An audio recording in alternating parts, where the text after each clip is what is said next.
Please do. That's right, we're here. Right? But it starts as a bill. Well, a bill is a money-making order. It's a negotiable instrument. When you look at any statute law that's on the statute books, it's enacted by statutory instruments, another negotiable instrument. A statutory instrument defined is a created, written, legal contract. So it's not law, it's a contract. It's something they can apply as fictitious upon fictitious persons. So they make us into fictitious persons, and then they can apply these statutes on it, because the statutory law does not apply to human beings, because it's not law until it's consented to by the governed. Statute is law that only becomes the force of law if it's consented to by the governed. So with 3,000... By the governed? By the governed, you. Yeah, you're the governed. So I can say that to anyone who wants to enforce a statute upon me... Yeah. If I choose, I can say, I don't consent. You can say that, but you're being made an offer. So it has to come in contract form. So you're being made an offer. So what they'll do is they'll offer you something, and in a contract there has to be offer, consideration and acceptance. So you have to be made the offer, you have to consider the offer, and you have to accept the offer. I'm not aware of having been made any offers about any statutes. No, but you are being made an offer, okay, because commercial law works that way. And you're saying it's all commercial law, that every statute is statute law was wrote specifically for the powers that be to manipulate, to protect themselves, to do exactly what they wanted to create, and to control us as if we were in slavery. It's the evolution of slavery, that's all it is. It's very, very simply done as well.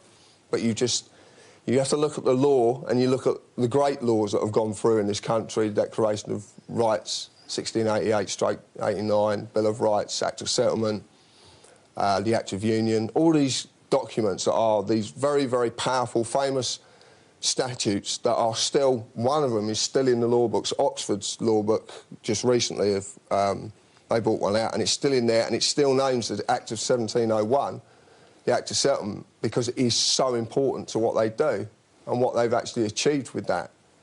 And they needed these statutes in place. The statute law is very, very... It's wrote in the form of a constitution. And if you look at what constitutions are, they're the fundamental principles a government adopts to make for society to conform to. Society being the biggest word there, being the socially dominant members of any community. Also translated as a partnership, where all parties have to consent. So, if I get this right then, what you're saying is that apart from laws, which are different, statutes are all passed with some sort of presumed consent from us. No, absolutely not. No. OK, excuse me. A statute law is a negotiable instrument. It's a bill. It's a money-making order. Right? The government, as being the Cabinet, the Privy Council, will take the statute and they'll meet at number 10 with the bankers and they'll sell it to them. So they pass a law, a statute? No, they make a contract. It's not law. It's a contract. Okay. They get this contract and they'll go to the bankers and they'll say to the bankers, the private sector, they'll say, we've got this statute and we reckon it's worth $6 billion. Well, for instance, it might be something like we're going to put up speed cameras everywhere. Ideal example, OK? We've got this statute, we reckon it could generate a revenue of about $6 billion. That's fine, OK? Per annum. Per annum. Okay. Will you lend us that on the strength of that, but we'll give you everything in excess to cover the principal sum plus the interest. So what they do is they sell it. They sell it to the bankers for the money. In advance of passing the law? Not passing the law. Statute. It's not a law, it's a statute. So what happens is, they sell this to the bankers. They've then got the police as two different things. The police are...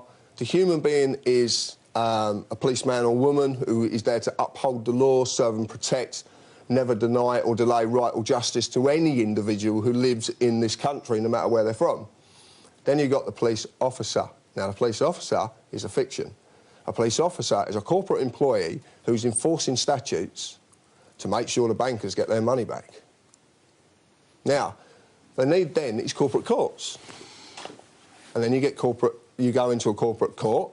And but they're not called corporate courts, are they? No. But if you want to do the research, which I'll tell you about later, and you can go and do it, the people at home who've got the internet can go and do this right now, if they want to.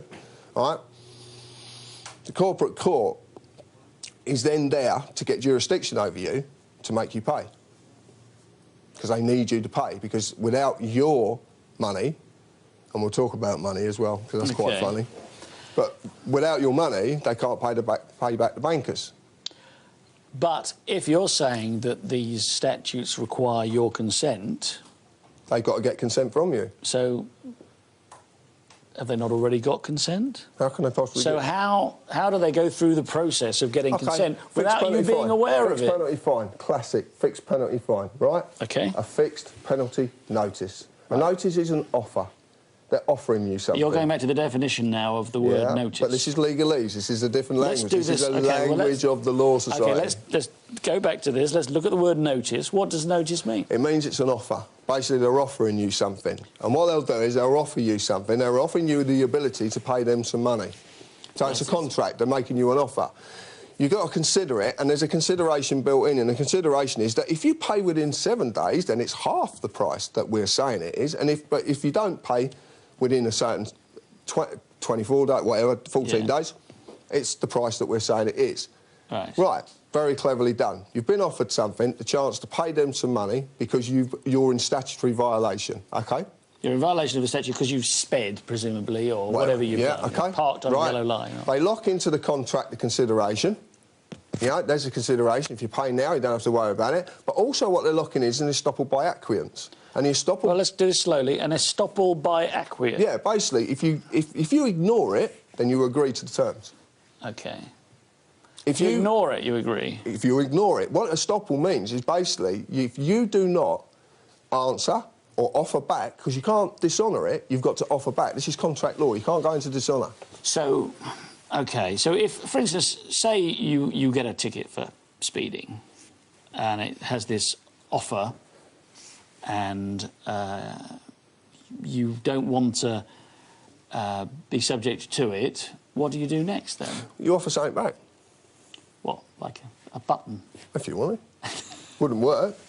OK, well, talk us through it, then. Well, if you first thing you do is say, well, you're trying to talk... The wording on the document, what will happen is that the original fixed penalty notice is you'll send a letter off. So what you do is you write the letter very specifically. You don't use misters, you don't use postcode. If you do put your postcode, put it in a box capital. Anything in 4 corners doesn't exist in commercial law. So you put square brackets round? Yeah, anything in 4 corners does not exist. OK? So what you do is... This is written somewhere in law, is it? Go and look it up. Go and look up the 4 corner rule. I'm asking a question. Yeah, go and look up the 4 corner rule. Go and look it up now. OK, the 4 Get corner. the internet, look it up, find out what a 4 corner rule is. So you can put your name in that if you want? Absolutely. It means it doesn't exist. OK. Right? That means it's a legal entry. So what you're doing is you're reversing that. What you're saying is, I don't exist.